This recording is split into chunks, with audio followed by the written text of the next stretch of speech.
As we live our life consumed with fear, it can be helpful to take a step back and look at the big picture of what's really going on here.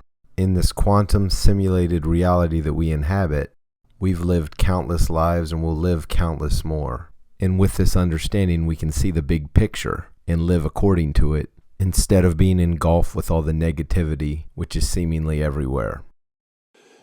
Yes, holding things lightly is a very important part of it. If you see life as an experiment, you're in this life and you have choices, and you don't know the answers to all the choices. I mean, we don't come with an instruction book about life and this is your best choice here and there's your best choice. And we keep looking for that instruction book. We read and listen to people and go to events, and we keep hoping to find that instruction book, but it doesn't exist. But if you hold things lightly, as you put it, that means that you really see life as an experiment. This could go that way, not necessarily. It could go some other way. This could be a good choice, and it might be a bad choice, but I think it's the best choice. So we'll go do it and see how that works, and stay aware of what the results are. Just go through life with that kind of an attitude, is that you do the best you can with the information you've got. Pay attention to the effectiveness and what happens, what's the result of that, and then make your next choice better informed because of the last choice. And if you go through life that way, then there's very little pressure. There's very little anxiety because you let things happen, as you say, and you approach everything with a positive attitude. There's nothing negative there. There's never any failure if you do that. It's impossible to fail. The worst thing you can do is the best thing that happens, which is you learn a lesson. Yeah, that makes life then a positive exploration through the possibilities. And if you can see it that way, then you'll be happy and you'll hardly have any stress or any anxiety about it because, okay, I do this and I think this is my best choice. I may die, but if I do, the rest of the people will have to deal with that, right? If it happens, then, my kids will deal with it. My husband will deal with it, it'll just happen. And life will go on for others and not for me. And I'll go get another life, try it again. It's not really a big deal. People have to deal with what they have to deal with.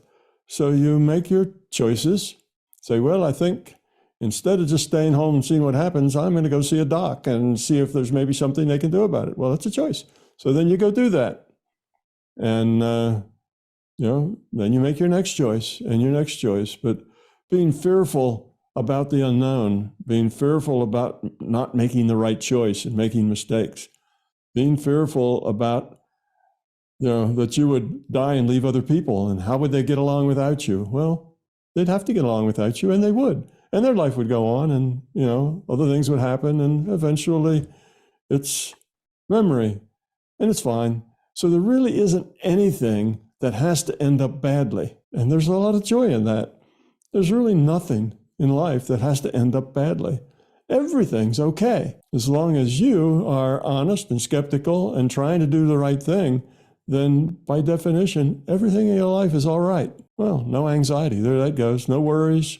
None of that crunching away on stuff like Sarah, talking about, those are worries, things that upsets you, things you're not at peace with, things you haven't let go of, and you grind on those things. They all go away if you can accept life that way. So I think you're right. That's a very short way of expressing kind of the right way to approach all of life. Things will take care of themselves. People will have to deal with what they have to deal with.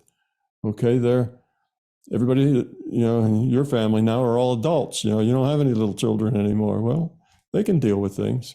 And even if they were little children, something would take care of them. It would work out. Somehow they would get along. And if their life turned out to be hard, well, they'd learn from that and it would be okay. They'd get through it.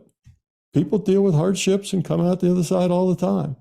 This idea, no, I want this to be perfect for them and I have to do this. And you get all the stress and stuff builds up.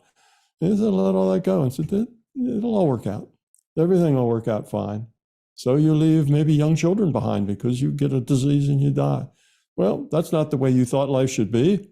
But if it's the way life is, then they'll have to deal with it, however they do. And that'll just be that kind of a reality for them. where they got a hard bump to get over early in life. And yes, that'll change them some, but that's their opportunities. There's growth in that as well. And it's not their last opportunity. It's just the next opportunity. Yeah. So, that's a big picture. You see, that's what I talk about when I talk about that is the big picture. And if you have that big picture, then it's really, your ego starts to go away too, because it's not like I need it to be this way. Well, why do you need it to be this way? Because I've got life arranged for the future for, 10 different people, and it needs to come out that way. Well, if you let all that go, then your ego doesn't have as much stuff to do. And if you just let things happen and accept them as they are, your belief doesn't have that much to do. So you end up just growing up just because you have that attitude. Makes it easier to grow up.